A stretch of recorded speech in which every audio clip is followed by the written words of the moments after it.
esta tarde no quería salir porque la verdad hoy me he repetido más que el perejil. A los que llevéis aquí todo el día, ya es la tercera mesa en la que me veis, con lo cual os pido disculpas por anticipado, os agradezco vuestra paciencia por escucharme por tercera vez en el día, pero la verdad es que la mesa coordinada por Borja era tan interesante que bueno, no podía resistirme a estar con él, con Asten y con Andrés compartiendo un poco pues, la perspectiva y las aportaciones más teóricas que prácticas que en mi caso pueda realizar sobre experiencias de inteligencia artificial en la esfera pública y en concreto sobre los retos de la inteligencia artificial en materia de recursos humanos. Me gustaría mucho partir del concepto de inteligencia y contrastar la inteligencia natural frente a la inteligencia artificial. ¿Por qué? Bueno, pues porque el concepto de inteligencia, pues desde la perspectiva de la ciencia cognitiva y de la psicología social, como ya sabéis, ha estado relacionada tradicionalmente con el cociente intelectual, como bien os apuntaba Carlos Ramío esta mañana, que no solamente se conforma por la herencia genética, sino que también se ha podido demostrar a través de numerosos experimentos realizados a lo largo de la historia de la psicología, mediante la estimulación. Se han realizado experimentos con gemelos idénticos, separados, por así decirlo, al nacer y que han sido educados en entornos y contextos totalmente diferentes y pudiendo desarrollar el mismo potencial de cociente intelectual, si uno de ellos ha estado sometido a estimulación e incentivo, ha desarrollado niveles muchísimo más elevados que el que no ha estado desarrollado ni estimulado, pero que sí posee ese potencial o cociente intelectual. De esa manera, pues, tanto la ciencia cognitiva como las experiencias realizadas nos dicen que la inteligencia es un concepto en su vertiente natural que se aproxima al desarrollo humano y al desarrollo social. ¿Qué tenemos en las administraciones públicas? Bueno, no he puesto el mono en sentido peyorativo porque yo también soy empleada pública, pero sí que es cierto que, bueno, pues como sistemas sociales integrados por personas, las administraciones públicas no son ajenas tampoco a un banco muy potente de inteligencia. Creo que esta mañana en alguna de las mesas, en concreto en la mesa patrocinada por Sabia en la que participé, este tema se puso sobre la mesa. Parece un tópico, pero hay un banco de inteligencia natural muy elevado en el ámbito de las administraciones públicas, que no aflora y que no explota porque no sabemos cómo hacerlo aflorar ni cómo hacerlo explotar, ni que las personas se atrevan a poner en valor esas capacidades y ese talento que puedan tener.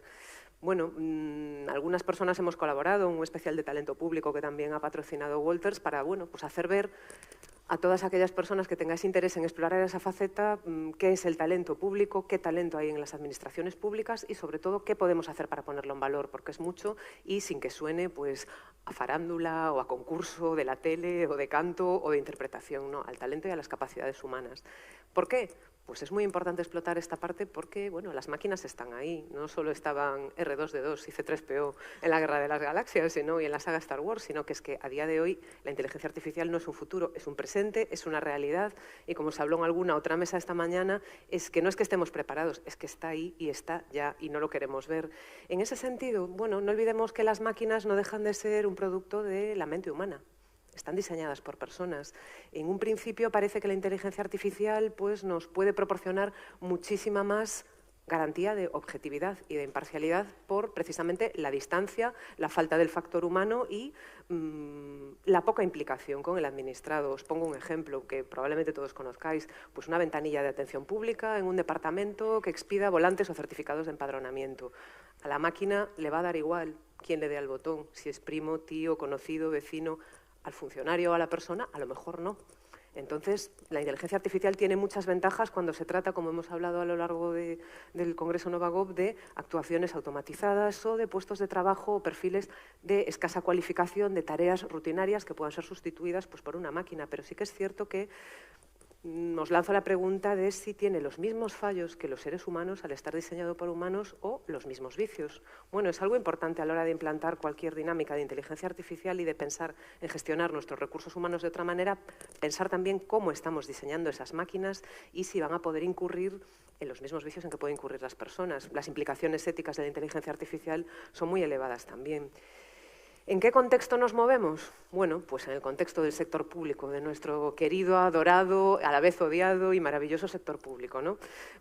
A cualquier persona que conozcáis, que le preguntéis lo que es el sector público, con carácter global, lo definiría como ese ente pues, tan farragoso como poco claro, que está destinado a la prestación de servicios para una comunidad social, ¿no? Bueno, pues el ayuntamiento, la comunidad autónoma, la AGE, bueno, pues es un concepto un poco difuso para el ciudadano medio en general, que a veces no sabe muy bien lo que hacemos, ¿no? Se ve que hay una falta de conexión muy importante entre el concepto de lo público y lo que percibe la ciudadanía, ¿no? Bueno, pues porque al final os pongo esta fotografía, a veces resulta frustrante que todavía hoy, a los que somos empleados públicos, gran parte de la sociedad siga pensando que somos unos señores o señoras que estamos ahí tomando 80 cafés, que no le tramitamos lo suyo en plazo, que ahora le ponemos la excusa del procedimiento administrativo electrónico y que no estamos adaptados. Bueno, no, somos mucho más que todo eso y tenemos que ponerlo en valor. También tenemos que tener mucho cuidado con cómo transmitimos la inteligencia artificial en el ámbito de los recursos humanos en las organizaciones públicas para que no piensen que son estos funcionarios vagos que no quieren trabajar y están diseñando máquinas para que hagan su chollo y su trabajo y de paso ellos no hagan nada, porque esto yo ya lo he escuchado. Entonces, bueno, pues creo que es muy importante que tengamos en cuenta que la inteligencia artificial es muy útil, pero que no está para que podamos tomar más cafés de los habituales. No, esto no puede ser así. ¿Qué pasa? Es complicado y es difícil porque somos pues un país heredero de una tradición histórica y constitucional eminentemente tratadista. Os he puesto la foto de la Constitución de Cádiz de 1812, precisamente por eso tenemos un sistema jurídico de derecho continental que es heredero de la administración provincial romana, con lo cual, bueno, pues mover toda esta maquinaria y modernizarla para que interiorice dentro de su marco y de su acervo normativo la inteligencia artificial, su régimen jurídico, su régimen de responsabilidades y, sobre todo, cómo se va a utilizar y con qué finalidades éticas, pues realmente considero que no es tarea sencilla tampoco para el legislador. Como retos, bueno, yo os apuntaría a hacernos varias preguntas. ¿Qué necesitamos? ¿Al servicio de qué? ¿Cómo lo hacemos? ¿A quién implicamos? ¿Cómo lo consolidamos? Y alguna otra cuestión más. ¿Qué necesitamos? Pues a día de hoy lo fundamental serían, incluso en inteligencia artificial, perfiles éticos e íntegros que nos garanticen esa neutralidad y esa objetividad que las personas, pues por nuestra propia esencia humana, es mucho más difícil de garantizar en ese sentido. También que tengamos perfiles con inteligencias múltiples. Os he puesto a la rueda de las inteligencias múltiples diseñada por Howard Gardner, que es un neurocientífico, investigador y doctor, profesor en la Universidad de Harvard, que defiende la teoría de que no existe una única inteligencia en las personas, sino hasta 8 inteligencias múltiples que están relacionadas con distintos ámbitos o destrezas en los que cada persona destaca más. Él defiende que pueden concurrir todas, ninguna, que también puede suceder, o solamente alguna de ellas, pero que esto, unido al desarrollo personal de la formación que pueda proporcionar el ejercicio de estas inteligencias, puede multiplicarla. Bueno, eso está directamente relacionado en ese sentido con el talento, como hablábamos antes. Estos perfiles los necesitamos en la administración y estos perfiles van a ser los que la inteligencia artificial probablemente no pueda sustituir, ¿no? Estamos pensando, por ejemplo, pues, en que la inteligencia artificial podría desarrollar la inteligencia lógico-matemática, pero la lingüístico-verbal de una manera quizá limitada. La musical, pues sí la podría desarrollar, pero no como inteligencia, sino como tarea. La intrapersonal y la interpersonal es difícil que la inteligencia artificial lo pueda llegar a desarrollar. Entonces, pensemos también en todo aquello que la inteligencia artificial no va a poder llegar, al menos a corto plazo, para que cada vez que lo queramos analizar desde la óptica de los recursos humanos en nuestras organizaciones sepamos qué vamos a poder automatizar o qué vamos a poder sustituir por inteligencia artificial y qué no. ¿Al servicio de qué? Bueno, me canso mucho de repetirlo, pero el servicio tiene que ser siempre el interés general que contempla el artículo 103 de la Constitución, nunca el interés particular, y lo voy a decir con todo el cariño, ni el interés político ni el interés sindical, tiene que ser el interés general. ¿Y cómo lo hacemos? Bueno, pues como todo, probando, prototipando, testando, revisando. Esto es un constante ensayo-error. Para consolidarlo e implicarlo, pues es complejo porque, como ya sabéis, estos son 2 pasos para adelante y 3 para detrás, pero hay que seguir intentándolo y analizar desde la óptica de nuestras plantillas qué necesitamos, qué actuaciones podemos automatizar, qué perfiles de puestos ya no necesitamos. Estamos pensando en el puesto de notificador, que hablábamos esta mañana en la mesa de Sabia. Bueno, seguimos teniendo plazas en plantilla de notificadores. ¿Realmente alguien de aquí piensa que las seguimos necesitando con una notificación electrónica? ¿Y alguien piensa que podemos, pues, ofertar convocatorias públicas de notificadores cada vez que se nos jubila uno? Es que no estamos pensando en racionalizar nuestras plantillas desde la óptica de las tendencias y de lo que realmente necesitamos a día de hoy y necesita el servicio público.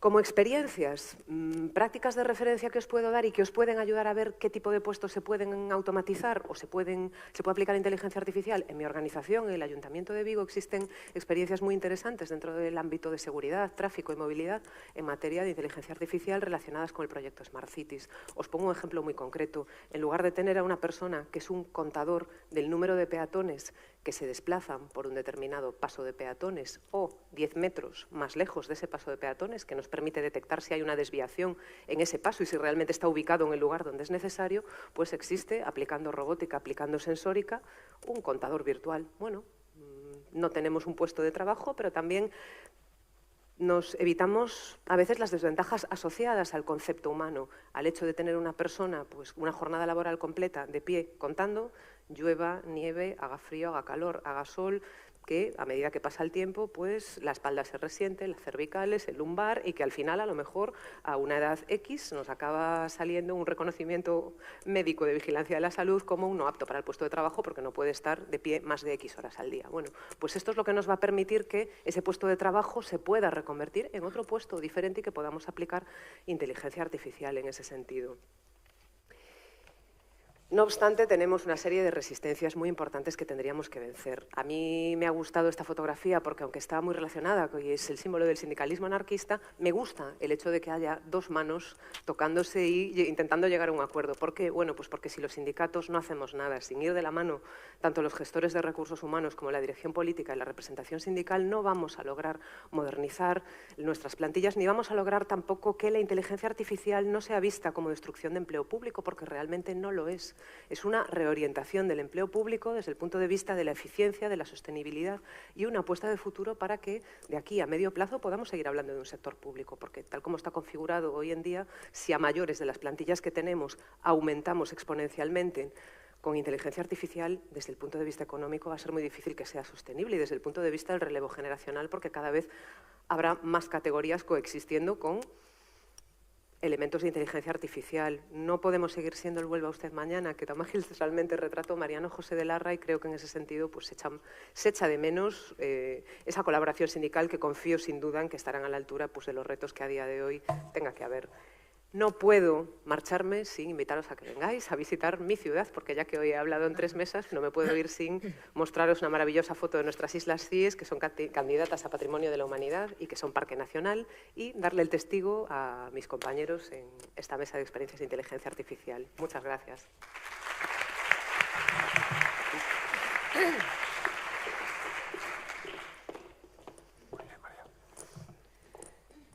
Muy bien.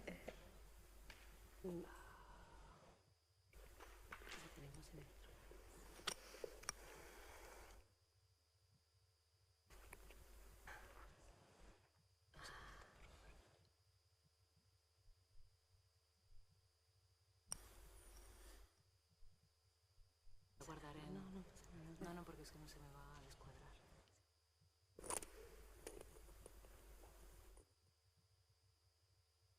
Va a ser como la de Borja. Podemos sacar unos ositos, ¿no? Sí, ya estamos. Vale. Disculpad. Bueno, gracias, Borja. La verdad es que es un placer estar aquí en esta ciudad y en este congreso del que siempre me llevo cosas buenas, con lo cual es genial. Bueno, podéis intuir por el título de la presentación, yo soy la oveja negra de esta mesa, clarísimamente, ¿no? Porque me toca hablar de los riesgos, ¿no?, que tenemos ante el uso, algunos de los riesgos que tenemos ante el uso de este tipo de tecnología en nuestras organizaciones, que tienen que ver pues, con temas relacionados con la privacidad y con la seguridad, precisamente para generar la confianza en la ciudadanía en el uso de esa tecnología. Como bien nos decía María, ¿no?, tenemos ya experiencias, ¿no?, en materia del uso de este tipo de tecnologías. Incluso tenemos hasta un mapa de la inteligencia artificial en España que podemos consultar, en el cual en el territorio vemos desplegadas aquellas experiencias tanto del sector privado como del sector público. Nosotros incluso en el Ayuntamiento de San Feliu de Llobregat, como bien apuntaba también María del Ayuntamiento de Vigo, pues también estamos desarrollando un sistema operativo de ciudad que nos permite pues, avanzar en este sistema de gestión inteligente de las ciudades, e incluso ahora estamos en pleno diseño de un sistema experto de atención ciudadana enmarcado dentro de nuestro modelo de atención ciudadana integral y multicanal, precisamente para avanzar en todo esto. Pero lo cierto es que todo esto, como muy bien nos apunta Julián Valero, es imprescindible que tengamos contrapesos precisamente para reconocer el derecho de las personas a que se puedan ver perjudicadas por el uso de esta tecnología. Yo creo que ese es uno de los grandes objetivos. Y como contrapesos que tenemos, clarísimamente. Uno de ellos es el cumplimiento de los requerimientos, de las obligaciones del Reglamento General de Protección de Datos. Porque no nos olvidemos, a mí me da un poquito de rabia cuando se habla de la protección de datos como un límite al uso de toda esta tecnología. Porque fijaros que el artículo 1.3 del Reglamento General de Protección de Datos nos dice que en ningún caso la protección de datos debe ser un límite para la libre circulación de las personas y de los datos por todo el territorio de la Unión. Por lo tanto, de lo que estamos hablando es de una nueva cultura de gestión de los datos. Lo que nos viene a imponer el reglamento es que pasemos de un modelo reactivo que teníamos hasta ahora a un modelo proactivo. Es por eso que se habla de la privacidad desde el diseño o por defecto. Cuando estamos diseñando este tipo de servicios que incluyen o que incorporan la inteligencia artificial, debemos estar presentes también todo lo que tiene que ver con la protección de datos, ¿no? Temas relacionados, por supuesto, con el análisis de riesgo. Tenemos que evaluar el impacto que tendrá esta tecnología precisamente para adoptar todas aquellas medidas técnicas y organizativas necesarias para que podamos demostrar que hacemos un uso adecuado de ese tratamiento. Pero no podemos olvidar tampoco todo lo que tiene que ver con la transparencia y el acceso a la información. Los datos deben ser auditables, debemos abrir esas cajas negras para poder conocer los algoritmos, ¿no? Tenemos el derecho a no ser gobernados por algoritmos que sean secretos. Y en ese sentido, el propio Reglamento General de Protección de Datos, que cita hasta 24 veces el concepto de la transparencia, nos impone también la necesidad de abrir y de dar acceso a la información en todo este tipo de decisiones automatizadas. Y, por último, no menos importante también, es que también María lo apuntaba, ¿no? Actualmente hay muchos académicos que están trabajando precisamente y analizando qué impacto va a tener el uso de esta tecnología en todo lo que tiene que ver con el concepto del derecho administrativo. Está claro que el derecho administrativo, tal y como lo tenemos concebido, es para una administración del pasado. Estamos en pleno proceso de transformación y debemos acompañar, el derecho administrativo debe acompañar y debe imbuir, digamos, penetrar en estos algoritmos. Yo creo que esto es fundamental. Pero, por supuesto, la ética. Se hablan los expertos en esta materia, ¿no? Hablan de que la inteligencia artificial del futuro debe ser antropocéntrica. Hemos de ser nosotros quienes controlemos esta revolución clarísimamente, ¿no? Precisamente la Estrategia Europea de Inteligencia Artificial ha publicado unas directrices de ética para una inteligencia artificial fiable que señala 3 principios fundamentales. Por un lado, debe ser lícita, lo que hablábamos de cumplimiento de todos los requisitos, los requerimientos en materia de protección de datos y de seguridad. Debe garantizar el respeto a los principios y valores éticos, como muy bien señala en numerosas ocasiones Carlas Ramío.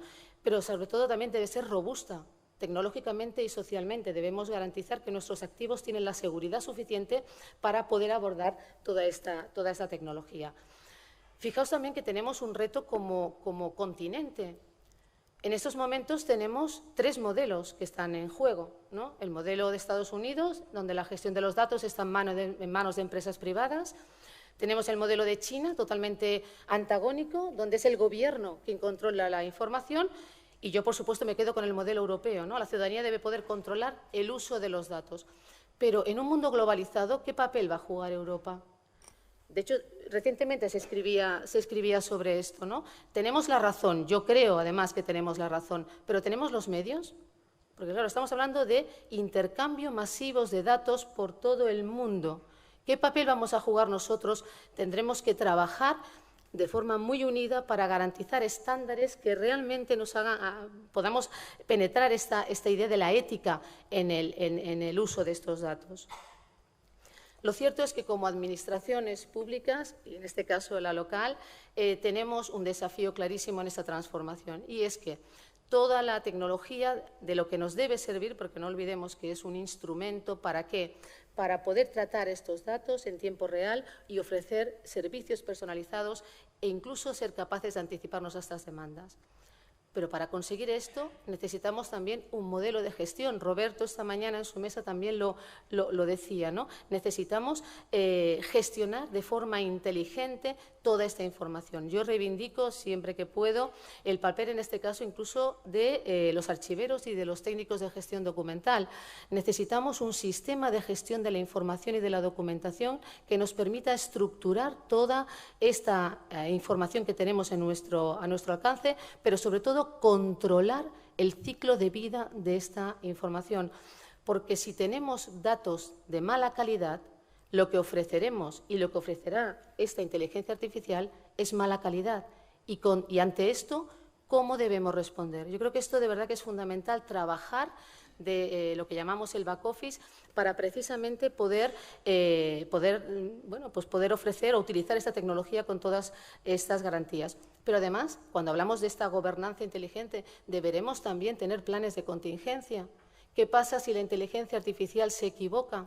Tendremos o deberíamos tener perfiles profesionales que permitan, que puedan monitorizar lo que está pasando para que en caso de que se pueda generar algún perjuicio podamos actuar los humanos para corregir esa posible injerencia que se haya podido producir. En la práctica, también yo que estoy mucho en la trinchera, cuando empezamos a hablar en nuestro ayuntamiento de inteligencia artificial, a mí había un tema que me preocupaba muchísimo porque soy absolutamente defensora de los servicios personalizados. Creo firmemente que la administración electrónica que hacemos actualmente no es administración electrónica, sino que lo único que hacemos es aplicar tecnología a lo que ya veníamos haciendo. Realmente abogo clarísimamente por transformar y reinventar nuestros procesos precisamente para poder anticiparnos a las demandas. Pero ¿qué me preocupa? ¿Cuál va a ser la habilitación legal que tengamos para poder hacer esta prestación de servicios personalizados? Deberemos analizar claramente. ¿Vamos a pedir consentimiento cada vez que hagamos una prestación de servicio personalizado?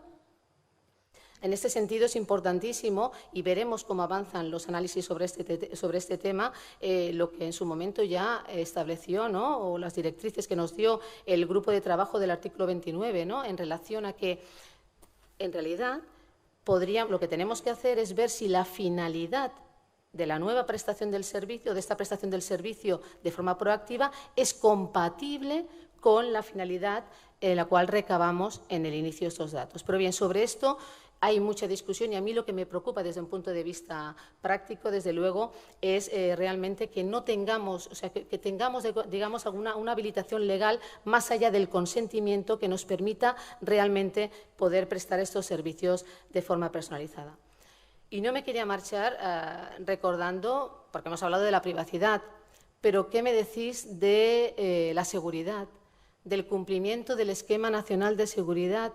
Es básico que protejamos nuestros activos, nuestros sistemas de información, porque es ahí donde tenemos datos personales. Y tenemos que hacer aquí una autocrítica clarísima como Administración Pública. El ENS, recordamos desde cuándo está publicado, una normativa básica. Es una normativa que siempre, y sobre todo el mundo jurídico, y yo vengo del mundo jurídico, hemos considerado como una norma de segunda categoría, hemos considerado que es una norma dirigida a los informáticos, cuando realmente debemos imbuirnos de todo esto porque es básico garantizar y tener. Es cierto que la seguridad total no existe, lo sabemos, pero al menos debemos poner todas las medidas que estén a nuestro alcance para garantizar que cumplimos con todos estos requisitos.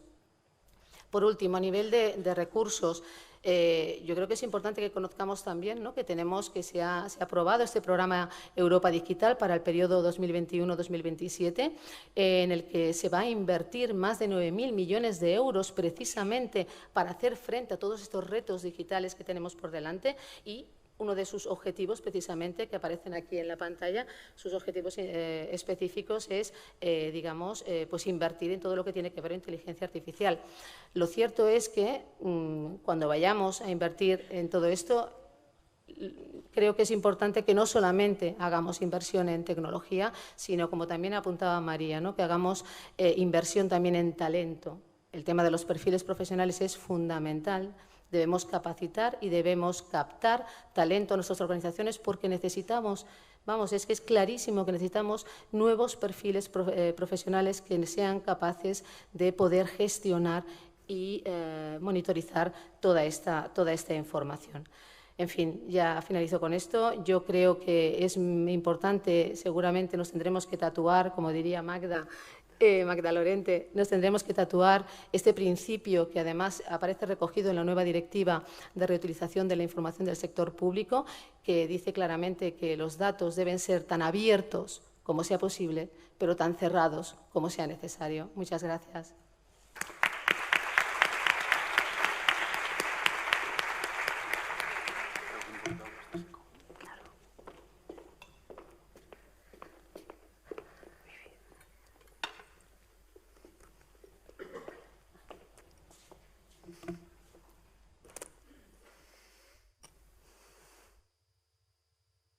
Bueno, buenas tardes, muchas gracias por darme la oportunidad de estar aquí. La verdad es que casi oyendo a mis compañeros que han estado antes, estaba casi a punto de entrar al trapo porque hay cosas que se están poniendo sobre la mesa muy interesantes y yo creo que si nos queda tiempo al final de las intervenciones será yo creo que muy bueno el hablar sobre ello, ¿no? Yo os vengo a contar las experiencias que tenemos de inteligencia artificial en la seguridad social. La seguridad social, por remarcarlo, no es la sanidad, porque todo el mundo cuando piensa en seguridad social piensa en la sanidad. Vosotros que estáis en el mundo local, en el mundo de las comunidades autónomas, lo tenéis seguramente más claro que el ciudadano de a pie. Estamos hablando de una organización dentro del Ministerio de Trabajo que se dedica básicamente a la protección social ante unas determinadas contingencias de trabajadores y beneficiarios, ¿no? Estamos hablando de la Tesorería General de la Seguridad Social, del Instituto Nacional de la Seguridad Social y todos los organismos que están en ese marco que ya digo que su objetivo es la prestación de una garantía social, que está financiado, como bien sabéis, con las cotizaciones sociales de los trabajadores y que por tener un ámbito de volumen gestiona aproximadamente el 20% del PIB, del Producto Interior Bruto. En ese marco de diferentes organismos, ya he mencionado los dos más conocidos, la Tesorería General de la Seguridad Social y el Instituto Nacional de la Seguridad Social, yo represento aquí a la Gerencia Informática, que es, digamos, la empresa o el organismo, que es un organismo público, lógicamente, que se dedica a la informática. Y en ese sentido, creo que tenemos puntos de vista muy complementarios con lo que hemos expuesto hasta ahora. Yendo ya al meollo del asunto, si hablamos de inteligencia artificial, que es un conjunto de técnicas, algoritmos, procesos, cuyo objetivo es que haya ciertos sistemas que se comporten, nos parezcan a lo que hacemos y a lo que, digamos, nos comportamos o a la forma de comportarnos de los humanos. La primera pregunta es, ¿estamos ya en eso que decían las películas tipo Blade Runner? ¿Estamos ya en situación de pensar de que va a haber humanos o va a haber humanoides que se comportan exactamente como nosotros, que pueden pensar, que pueden...? Realmente no estamos ahí. No estamos ahí. Y voy a intentar en la siguiente transparencia desvelar dónde estamos en el mundo de la inteligencia artificial ahora mismo. Estamos aproximadamente ahí. Estamos empezando, lo cual no quiere decir que no hayamos hecho nada. La inteligencia artificial y sus principios están desde ya 1960 o por ahí y realmente se han hecho muchísimas cosas. Hay miles de aplicaciones y esas aplicaciones están haciendo que ciertas empresas, pongamos Amazon, Google, etcétera, tengan una ventaja competitiva enorme con respecto a sus seguidores que están permitiéndoles estar ahí, en la punta de la cresta. ¿Por qué ahora mismo es importante la inteligencia artificial? Porque se están dando una serie de condiciones y es que tenemos una gran capacidad de cómputo que no teníamos antes, se están generando infinitos datos, una cantidad ingente de datos, que son los dos ingredientes importantes para que al final la inteligencia artificial pueda funcionar. Hasta ahora no teníamos eso, ahora lo tenemos. Y además tenemos algoritmos, y esos algoritmos son públicos. Las tres cosas hacen que la inteligencia artificial ahora mismo tenga una predominancia enorme, mucho más de lo que podemos pensar en principio. ¿Y a dónde va a llegar la inteligencia artificial? Pues más o menos ahí. Va a llegar a algo que va a ser poderoso, va a ser potente, va a estar ahí. De hecho, está ahí ya, lo que pasa es que no lo vemos. Y me gusta, para los que son un poco frikis como yo, de Juegos de Tronos, me gusta la analogía porque esta imagen tiene algo que es importante. Y es, por una parte, como decía, que es poderosa. Segundo, que va a cambiar las reglas del juego, de todo lo que conocemos y sabemos. Y tercero, y algo que se ha mencionado ya, que tiene un puntito ahí de terror o de miedo, que eso nos tiene que hacer recordar que tenemos que gestionarlo bien, que tenemos que tener en cuenta pues, esos sesgos, esas medidas de seguridad, esa utilización adecuada. Porque cualquier cosa que hagamos, al final puede tener un uso bueno o un uso malo. Y ahí tenemos que estar. Dicho esto, y ya yendo a algo más concreto, y en vez de, os voy a contar qué estamos haciendo en la seguridad social en temas en materia de inteligencia artificial. Y prácticamente es fácil meterlo en una de esas tres categorías. La primera tiene que ver con la interacción humana, interacción entre máquinas y personas.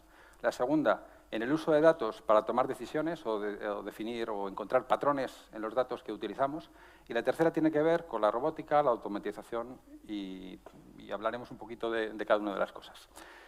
Si hablamos de la parte de interacción humana, estamos hablando, por ejemplo, que las máquinas ya son capaces de leer un texto en un ordenador y vocalizarlo, de escuchar un mensaje hablado, lo hacéis vosotros a diario con los móviles, que le habláis al WhatsApp y os copia en texto lo que estáis hablando.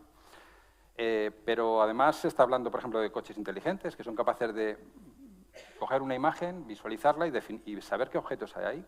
Por ejemplo, ahora mismo ya hay tecnología que es capaz de poner una cámara aquí, mirar al público y saber aproximadamente cuánta gente hay, si son hombres o mujeres, si estáis contentos o no estáis contentos, por el resto, por cómo os ven la cara. Eso está ahí ya, se puede hacer. O se pueden hacer cosas como que yo le hablo a una persona que es de otro país y habla en otro idioma y automáticamente un sistema intermedio escucha lo que yo digo y se lo traduce a la otra persona en su lenguaje. Eso está ahí ya, lo podemos hacer. Pues claro, esto no lo tenemos normalmente en nuestro día a día, pero lo vamos a tener en pocos años. Entonces es muy importante tener en cuenta que estas tecnologías están ahí y tenemos que posicionarnos, tenemos que utilizarlas, tenemos que conocerlas para poderlas aprovechar de aquí a un futuro muy cercano. En seguridad social, ¿qué estamos haciendo en estas tecnologías? Empezando. Estamos, por ejemplo, utilizando en algunos pilotos, queremos utilizar el reconocimiento de cara, también el reconocimiento de huella, para acceder a aplicaciones móviles, para quitar esa barrera que tenemos con los ciudadanos de acceder con sistemas que son complicados, que a la gente se le olvidan y que son una barrera de acceso a los servicios públicos. Queremos también ayudarlo y estamos emplearlo en lo que llamamos chatbots. Un chatbot, sabéis que es un sistema digamos, de ordenador en el que tú le escribes una pregunta a un sistema que por detrás es un sistema inteligente y que te contesta a las preguntas que tú has realizado. Claro, eso tiene diferentes niveles. No es lo mismo tener un chatbot que te dice hola y te saluda, a uno que cuando estés tramitando una gestión con la Seguridad Social conoce algo de normativa y te aconsejan qué tienes que hacer, cómo tienes que hacer un trámite. Eso es lo que estamos empezando a experimentar y eso ya es una posible realidad en la que seguramente de aquí a menos de un año tengamos ya algún proceso trabajando en nuestra sede electrónica. Y luego estamos trabajando también en pilotos, por ejemplo, de utilizar sistemas de estos como el que hemos hablado de Amazon, el Amazon Echo o cualquier otro, el Google, da igual la marca, en la que podamos hablarle y el sistema te conteste con datos de la Seguridad Social. No creo que falte mucho, por ejemplo, para que puedas pedir una cita a la Seguridad Social utilizando un sistema de este tipo. Estamos ahí y estamos trabajando en esos pilotos porque al final lo vamos a tener y van a ser formas de los ciudadanos de interactuar con las administraciones públicas. Entonces, como digo, tenemos que estar preparados.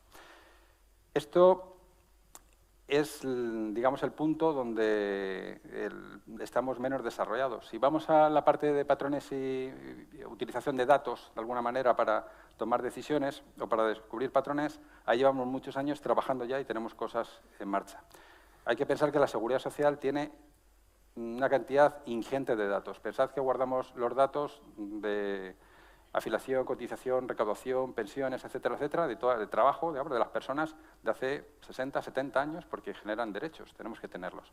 Tenemos del orden de 170.000 millones de registros. No sé si es mucho o poco, pero parece que es bastante. Entonces, con eso podemos hacer muchas cosas.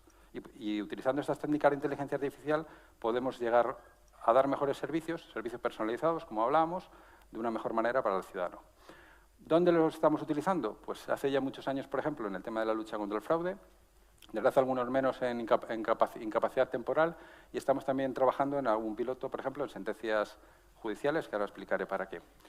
En la lucha contra el fraude, que yo creo que es una obligación de toda administración pública, el garantizar que lo hacemos bien y lo hacemos garantizando los derechos de todo el mundo. A ver si soy capaz de explicar algo muy rápido. Antes estábamos hablando de cómo funciona la inteligencia artificial y la forma más simple de inteligencia artificial es lo que llaman machine learning, que lo voy a explicar muy rápidamente. Supongamos un sistema que quiere determinar si una foto de un animal es de gato o no es de un gato. Hay sistemas de inteligencia artificial que le pones como entrada una foto de un animal, tú le dices si es un gato o no es un gato, y el sistema, sin que tú lo programes, va aprendiendo de las fotos que le vas pasando. Esta, le dices, es un gato, esta no es un gato, esta es un gato. Cuando ya llevas miles y miles y miles de fotos, el sistema autoaprende por qué esa foto es de un gato y por qué no es de un gato. Y tú no le dices si tiene los ojos grandes, si tiene las orejas puntiagudas o no. Esto es lo que se llama machine learning y es algo que conceptualmente es lo que os he contado, pero si lo aplicamos al entorno profesional tiene unas implicaciones enormes. Por ejemplo, ¿cómo? Nosotros tenemos muchísimos datos de empresas que se crean, de trabajadores que se dan de alta, de autónomos que se dan de alta. Entonces, en ese conjunto de datos nosotros podemos determinar sistemas al estilo del gato, os decía, para determinar cuál es el modelo ideal de comportamiento de una empresa o de un alta de un trabajador o de un autónomo. De tal forma que un sistema de este tipo, de Machine Learning, es capaz de, una vez que nosotros le hemos pasado los datos de, mira, esta empresa hace años detectamos que incurrió en un fraude. Esta persona, tenemos datos de que en su día ha sido de alta como trabajador, pero no un trabajador ficticio. Entonces, cuando le vas pasando muchos datos a un sistema de este tipo, empieza a inferir con más de 170 variables, él infiere de qué manera es capaz de determinar si una empresa es susceptible de estar cometiendo un fraude o de si un trabajador puede ser un trabajador ficticio o una empresa ficticia, etcétera, etcétera. Entonces, esto es un modelo que cuando de alguna manera se da alguna circunstancia o se da alguna actividad en la seguridad social sobre empresas, sobre trabajadores y tal, analiza si se da alguna situación en la que se incurra en un cierto nivel de riesgo. Y eso ayuda a las personas que se dedican a luchar contra el fraude, a detectar posibles patrones de fraude. No, evidentemente, las máquinas no deciden si es fraude o no, pero sí ayudan a seleccionar cuáles son los casos que pueden tener fraude. Ahora estamos hablando de que esto gestiona más de 6.000 millones de registros al mes, con lo cual eso no lo puede hacer una persona, pero sí lo puede hacer una máquina. Y eso está funcionando hace 5 años y es lo que nos ha dado lugar a detectar tramas de fraude a la seguridad social. Cuando a veces la veis en los periódicos, detrás de eso hay sistemas de este tipo. En otro caso, por ejemplo, estamos utilizando, me permitís que sea así, el sistema del gato para hacer lo mismo con otros sistemas y se puede aplicar a cualquiera. Por ejemplo, en la incapacidad temporal, los médicos del Instituto Nacional de la Seguridad Social pues, entrevistan a gente que está de baja médica y muchas veces para evaluar si deberían estar de alta. Claro, sobre una lista a lo mejor de 1.000 personas, un médico es capaz de entrevistar a 50, no es capaz nunca de llegar a todos. Pero si hay un sistema que coge los datos de qué personas han estado de alta y qué personas han estado de baja durante los últimos N años y crea un modelo que es capaz de ayudar al médico a seleccionar a partir de una persona, si esa persona es más probable, de una probabilidad de que esa persona tenga que estar de alta, se le selecciona al médico una lista más corta en la cual puede entrevistar con una capacidad, una posibilidad de acertar mucho mayor. Eso también se está haciendo y esto lo podemos extender a cualquier proceso que estemos haciendo en el que tengamos datos históricos a partir de los cuales un sistema pueda ayudarnos a inferir cómo tomar decisiones. Un tercer y último tema que quería tratar es el tema de la robotización. Y aquí quisiera ser un poco, no sé si atrevido, diciendo que la robotización está aquí y sí que nos va a afectar en los puestos de trabajo y sí que nos va a cambiar en el sector público y en el sector privado el panorama, digamos, de personas dentro de la administración. ¿Por qué? Quiero explicar primero qué es esto de robotización para que no se entienda mal. Hasta ahora ya no solamente las máquinas son capaces de hacer trabajos manuales, sino que son capaces de hacer ciertos trabajos que hasta ahora hacían personas. Estamos a un nivel todavía muy bajo. Esto que pongo ahí de RPA o Robotic Process Automation no es más que un sistema, por entendernos, que es capaz de hacer en un ordenador lo que vosotros hacéis en el ordenador. Es decir, por ejemplo, es capaz de hacer automáticamente el meterse en una página web, navegar para arriba para abajo, seleccionar opciones de un menú, entrar a si se le aparece un usuario y una contraseña, pues mete los datos que le hayamos dicho que tiene que dar, navega y va a una página en donde se le dan datos, recoge un dato de aquí, otro dato de acá, y con esos datos se va a otra página, genera un correo automáticamente. Todo eso que hace una persona en un puesto de trabajo que más o menos está tasado, eso es capaz de hacerlo, un sistema. ¿Para qué sirve este tipo de sistemas? Pues, por ejemplo, la Seguridad Social lo estamos utilizando como una ayuda a la tramitación del alta de los autónomos. ¿Por qué? Cuando un autónomo va a la Seguridad Social y se da de alta, se separa el proceso hasta que esa persona se ha dado de alta en el impuesto de actividades económicas, que depende de Hacienda o de las haciendas forales. Entonces, ¿qué hacemos? Pues esperar. Y tenemos a gente, como tenemos muchos casos de este tipo, en cada provincia hay un montón de personas que diariamente agarran una lista de personas que se han dado de alta como autónomos y no tenemos todavía el alta, y como no está automatizado, lo que hacen es entrar en una web de Hacienda o en una web de la Hacienda foral correspondiente, mete un usuario y una contraseña, navega, coge el dato de la primera persona, lo mete, ir a ver si le dice está de alta, no está de alta, la apunta, sigue al siguiente, lo vuelve a hacer, este sí está de alta, lo apunto, ya puede seguir el trámite, este ya lleva más de una semana, le mando un correo electrónico. O sea, todo eso que hace una persona habitualmente en una provincia, porque el sistema no está automatizado, se puede robotizar. No es que se pueda robotizar, es que lo hemos robotizado y está funcionando.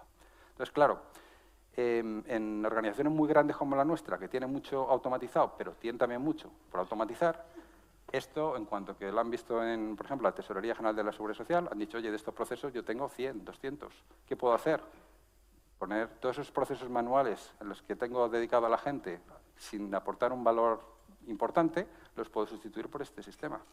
Y esas personas se dedican ¿a qué? A hacer cosas que den más valor, a cosas que no podemos atender hasta el momento. Entonces, eso es una realidad ya. Actualmente vamos a licitar para los próximos 3 años robots de este tipo, 100 para este año o para el año que viene, o sea, 100, 150, 200 robots de este tipo, y son robots software que hacen este tipo de tareas, que no descansan 7 días a la semana, incluso si quieres fines de semana. Pensad que esto va a afectar. No es que esté en el futuro, es que está ahí ya. ¿Cómo gestionamos todo esto? No quitando los ojos de donde estamos. ¿Qué es lo que nos pasa? Que estamos a nuestro día a día, estamos a nuestro estrés de llevar todas las cosas adelante. Y lo que nos pasa al final es que no somos capaces de mirar a otras cosas que nos van a venir y nos van a arrasar como un tsunami. Nos van a comer como el oso de ahí, ¿no? Entonces, ¿qué estamos haciendo las organizaciones que podemos trabajar en ello? Básicamente, empezar a experimentar, empezar a hacer pequeños proyectos, intentar coger inercias para conocer estas tecnologías, saber cómo aplicarlas y aplicar todas esas medidas que contaban mis compañeros y compañeras sobre decidir si es lícito, si lo hacemos de esta manera, si tenemos en cuenta los datos del ciudadano, cómo lo integramos dentro de un sistema como la administración pública. Ahí estamos y estamos trabajando en ello. Me gustaría terminar con un mensaje, y es que aunque la inteligencia artificial está ahí, lo más importante siempre, siempre, siempre es la persona, porque al final lo más curioso de esto que es la transformación digital es que las personas que somos analógicos somos realmente los que movemos las organizaciones y movemos las empresas. Y esto de la inteligencia artificial nos complementará y si lo utilizamos bien haremos que sea un beneficio para el ciudadano y un beneficio para todos. Y por mi parte nada más y darles las gracias por estar aquí y si tienen alguna pregunta, pues... Gracias, Andrés. Yo creo que tenemos 5 minutos por si alguien quiere realizar alguna pregunta. ¿Alguien?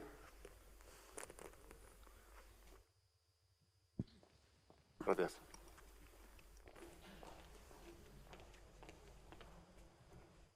Buenas tardes. De forma muy breve, para el director de sistemas de la Seguridad Social, me parece. Que, hace un año aproximadamente leíamos en el periódico que se habían descubierto un fraude de un señor que venía cobrando pensiones y estando fallecido su viuda o su mujer o lo que sea. Otros 6 meses más tarde se volvió a repetir. Y yo me pregunto desde la ignorancia, ¿no es más fácil que la Seguridad Social conecte con la fuente del origen de los fallecimientos en el registro civil y tenga directamente la información desde ahí y no vaya 7, 8, 10 o 15 años más tarde con lo que cuesta luego para la recaudación, que es a lo que me dedico? ¿No es más fácil ese sistema? Si es...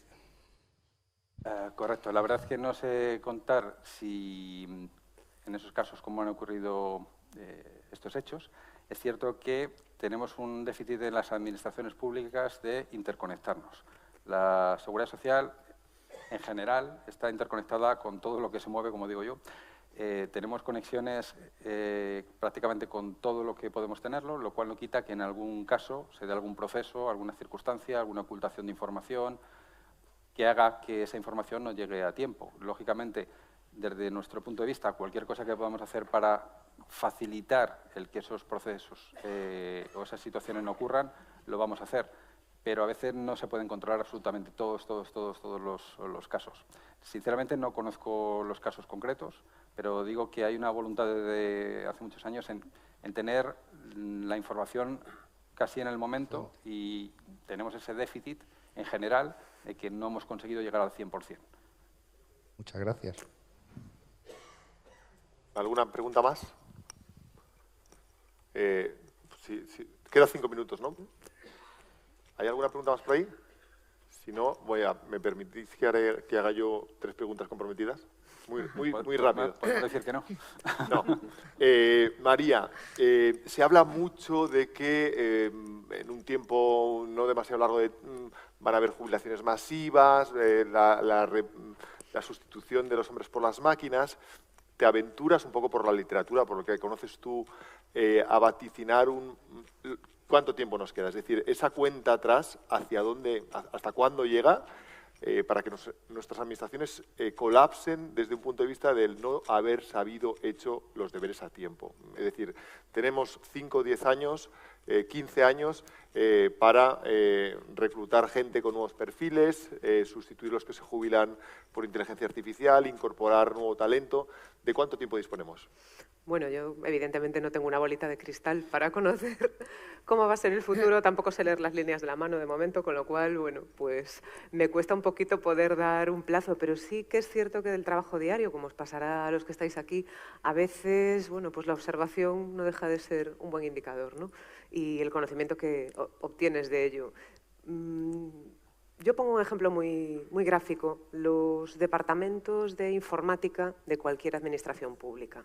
Y digo informática porque hasta hace no mucho eran departamentos de informática, donde había una serie de operadores, programadores, algún ingeniero, con un poco de suerte ya en las organizaciones más pequeñas, que realmente tenían una función de programación, mantenimiento de aquellos programas y aplicaciones informáticas que se solían comprar o contratar fuera, porque no había pues, mecanismos propios suficientes tampoco como para poder diseñarlos y mantenerlos.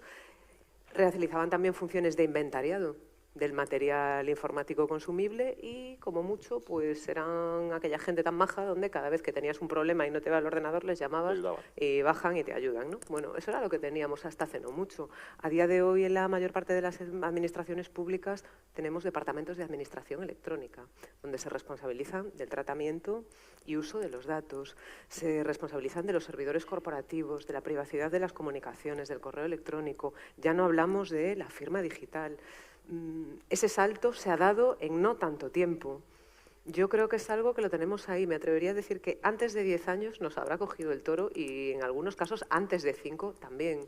Otra cosa es que, bueno, vuelvo a decir, al final la propia inercia de la administración genera el que, bueno, pues cada plaza vacante que se va generando inexorablemente se cubre de manera interina, porque no podemos prescindir de ese efectivo. Yo siempre digo, en una organización casi nadie o nadie debería ser imprescindible, porque si no es señal de que esa organización o no funciona bien o no está bien organizada, precisamente. Yo creo que ese es el reto que tenemos, ¿no? El considerar e interiorizar que nadie somos imprescindibles y que todo se puede hacer pues, de una mejor manera. No quería que el 9 se cayese del susto por lo que acabo de decir, pero... Porque... Ya 9 años. Pero ya creo que ya no digo... 9 años.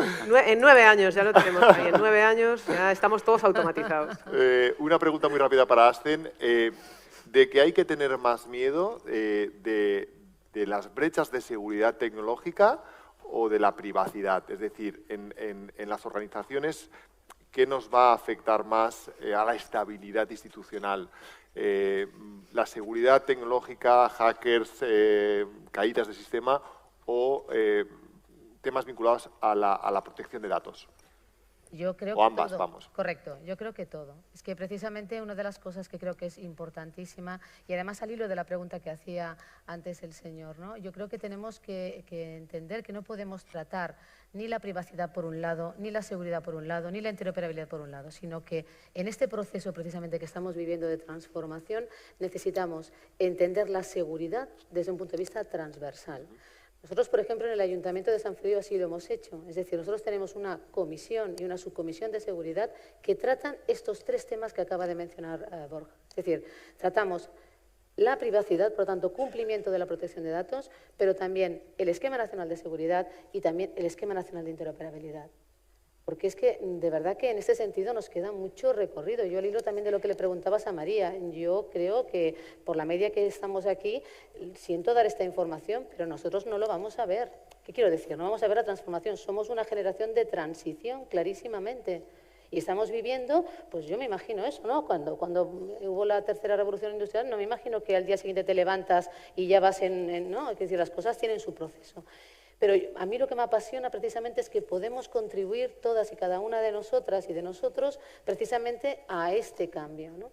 Y yo creo que de verdad que tenemos que intentar trabajar estos proyectos y entenderlos, estos proyectos como una dimensión más dentro de la estrategia de transformación de nuestras organizaciones. Si vamos por separado, no conseguiremos nada, porque esto no lo lidera una única persona o un único departamento.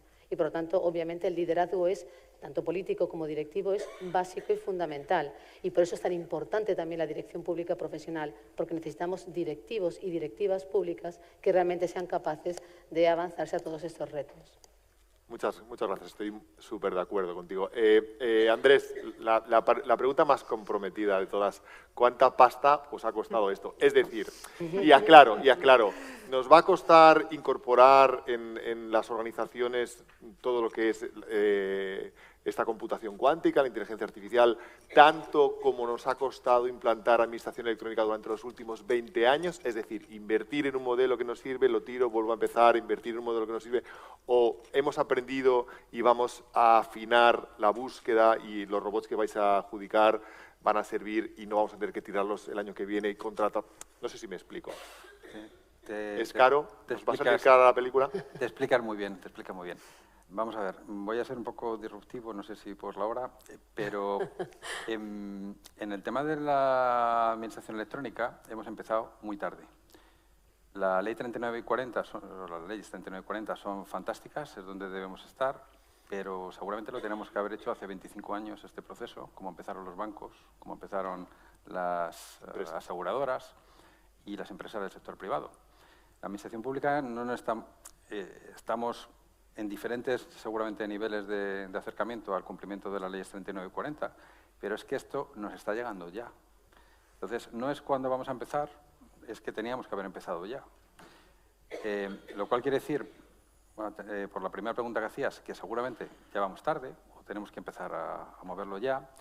Y segundo, cualquiera que os venda, aunque lo leáis en el BOE, con que una ley o una iniciativa o un plan estratégico o la ley 3940 que se van a hacer sin recursos, sin presupuesto y sin ningún tipo de gasto por parte de la administración pública, pues o no conoce lo que viene detrás de este tipo de iniciativas, o al final nos lamentaremos y estaremos dentro de otros 25 años diciendo que no hemos logrado hacer lo que teníamos que hacer. Es decir, se necesita dinero, evidentemente, se necesita inversión, se necesita invertir no solamente en sistemas, no solamente en nuevos sistemas de inteligencia artificial, se necesita también invertir en personal, se necesita invertir en talento, se necesita cambiar las capacidades digitales de los empleados públicos. O sea, todo esto es un plan. Yo cuando le dices a una empresa, voy a poner en marcha un plan estratégico, una iniciativa, por ejemplo, como la ley 3940, pero no voy a gastar dinero, no voy a emplear dice, esto no va a salir. O sea, va a ser un plan estupendo que lo voy a dejar en una estantería y no va a tener impacto. Evidentemente, luego están los voluntarismos, está en el intentar sacar recursos donde no tienes, está empujar rascando hueso, pero al final necesitas dinero, necesitas Luego los beneficios pueden ser muy importantes y podemos dar la vuelta al servicio, a los servicios públicos, podemos hacer muchas cosas que al final redundarán en una mejor administración y en un mejor servicio a los ciudadanos. Pero evidentemente hay que gastar dinero y cuesta dinero.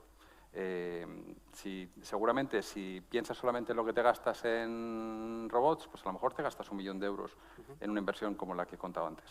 Pero si piensas en lo que vas a poder hacer y lo que te ahorras, porque puedes atender estos procesos que ahora mismo están muy mecanizados y que están invirtiendo el tiempo de la gente en algo que realmente no es lo mejor que podrían dedicarse a hacer, pues seguramente el cómputo es bueno. Pero hay que empezar ya y hay que gastar dinero, sí, definitivamente. Muy bien, ha quedado claro. Creo que tenemos una pregunta por aquí, la última. Sí, es sobre la transparencia de los algoritmos. Parece que, claro, todo el mundo, o sea, el ciudadano tiene derecho a saber cómo se deciden las cosas, pero muchas veces la eficacia del algoritmo disminuye cuanto más conocimiento tiene el ciudadano sobre, específicamente en la detección de fraude, pues es así, ¿no?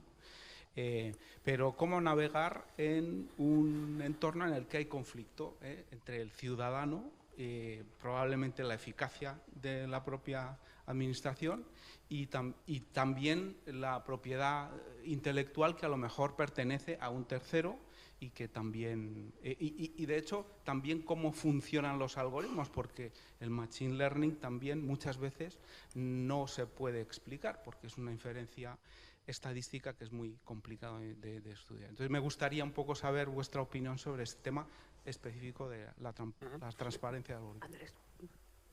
Es uno de los temas más importantes que tenemos que acometer porque efectivamente en algunos sistemas de inteligencia artificial el algoritmo utilizado se puede conocer, se puede explicar el cómo ha llegado el sistema a una conclusión determinada, pero es cierto que en otros algoritmos tipo machine learning, que contaba lo de los gatos, por hacerlo más visible, es el sistema el que decide de alguna manera qué ha encontrado para llegar a la conclusión de que una foto es de un gato, o si me lo llevas ahí, que una empresa tiene un cierto nivel de riesgo de ser una empresa ficticia. Claro, si os fijáis en los ejemplos que hemos utilizado, esto lo único que hace es ayudar a una persona a tener los casos más probables para luego investigarlos y es la persona la que toma la decisión, tanto el médico en el caso de la IT como en el caso de las empresas. Si vamos a que una máquina en un momento determinado, que podrá llegar, tome decisiones por sí sola y esté utilizando un algoritmo de este tipo, que no saber muy bien por qué ha tomado la decisión, ahí entran otro tipo de temas. Por ejemplo, si yo solamente, por entendernos, si yo en los datos de prueba y de entrenamiento del sistema solamente le doy gatos verdes, el sistema va a reconocer los gatos verdes, pero cuando le pongo un gato negro me va a decir que eso no es un gato. Dicho de otra manera más clara, si por ejemplo tenemos en los datos de prueba a un sistema experto algún tipo de sesgo, el que sea, que las personas altas con gafas y zapatos negros son susceptibles de ser trabajadores en algún tipo de fraude, pues cuando le entres ese tipo de persona al modelo, te va a decir, oye, este puede ser un tipo de fraude. Entonces, quiero decir, tenemos temas de ética muy importantes a tratar en estos sistemas expertos, pero lo antes que los empecemos a tratar y a poner sobre la mesa, lo más rápido los resolveremos y los trataremos adecuadamente. Pero efectivamente son temas que están sobre la mesa y por eso, cuando hemos hablado de las estrategias, tanto la nacional como la europea, la ética tiene un peso importante porque están esos riesgos, lo del dragón, ¿no? Porque tiene ciertos temas que tenemos que tratar para resolverlo adecuadamente. Y tendrá mucha importancia, si me permites, incluso procesos que ahora mismo están en marcha. No sé si sabéis, Cibio precisamente está a la espera de una sentencia, ¿no? Para un tema muy interesante, ¿no? Que a raíz de una aplicación, ¿no? que se puso en marcha y que, bueno, pidió derecho de acceso digamos, a los algoritmos y se le denegó, precisamente alegando al límite del artículo 14 de la Ley de Transparencia, ¿no? Claro, todo esto tiene que cambiar. Por eso cuando hablábamos, ¿no? de que seguramente, y esto de verdad que ya hay, creo que se ha hecho el segundo seminario este año, ¿no? De inteligencia artificial y derecho administrativo en Cataluña. Yo tengo la oportunidad de trabajar junto al catedrático Agustí Cerrillo, que estamos trabajando para elaborar una metodología precisamente de cómo prestar estos servicios personalizados, pero teniendo en cuenta todo esto, ¿no? Lo que quiero decir es que seguramente los propios conceptos que ahora son muy arraigados en el derecho administrativo van a tener que cambiar y entender el dato como un bien público, con todo lo que eso implica desde el punto de vista del derecho administrativo y de la responsabilidad patrimonial que hay por un mal uso de ese bien público, ¿no? Digo, es que de verdad que esto tiene un recorrido que a mí me fascina realmente y creo que será muy interesante, pero es verdad que hay cosas que ni siquiera ahora mismo podemos predecir, ¿no? Muy bien, muchas gracias a todos. Yo creo que podemos dar por concluida la mesa y vamos con el sorteo, ¿verdad?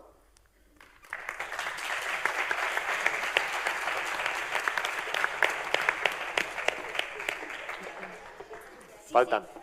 Mientras termináis esta loredana, para quien quiera incluir la papeleta, el hecho de que Wolters Kluwer sortee un regalo tan, bueno, que es molón, ¿no?, que está de moda y estas cosas, no es fortuito, sino también porque nosotros utilizamos inteligencia artificial y, bueno, muchos de la información que habéis oído en esta interesante mesa, como el Machine Learning, tecnología que, por ejemplo, utilizamos este eco, quien tenga la suerte de ser el afortunado, le servirá, por ejemplo, para leer Noticias La Ley, porque cuando se descargue Alexa y le diga Noticias La Ley, abre Noticias La Ley, automáticamente se podrá poner al día de las noticias jurídicas más interesantes de ese día.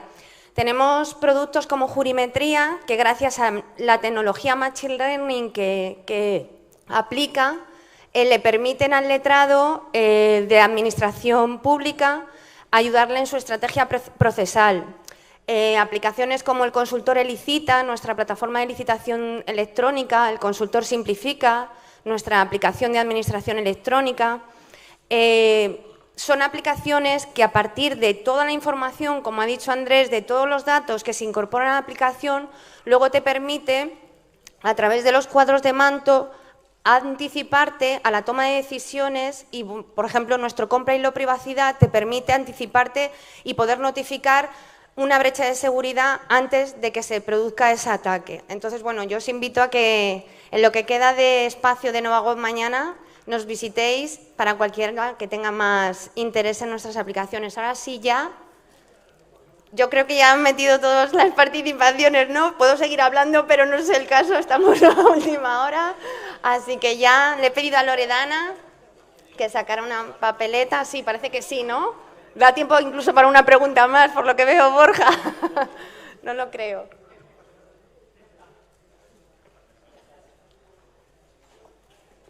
Las bases del sorteo están en el stand. Nosotros tenemos que sacar papeleta hasta que se venga aquí el premiado, porque es uno de los requisitos, así que... No os vayáis, que... Sí, que nos gustaría no tener que sacar 25. Y remueve, sí, para que tengas, si no, va a aparecer el último. A ver si hay suerte y a la primera. A ver si Qué emoción y qué... saca ahora ya. Ya está. Vamos a ver si hay suerte. A ver si hay suerte. Manuel Jesús Pozo Aragón, Junta de Andalucía. Ahí está. Se la ha dado.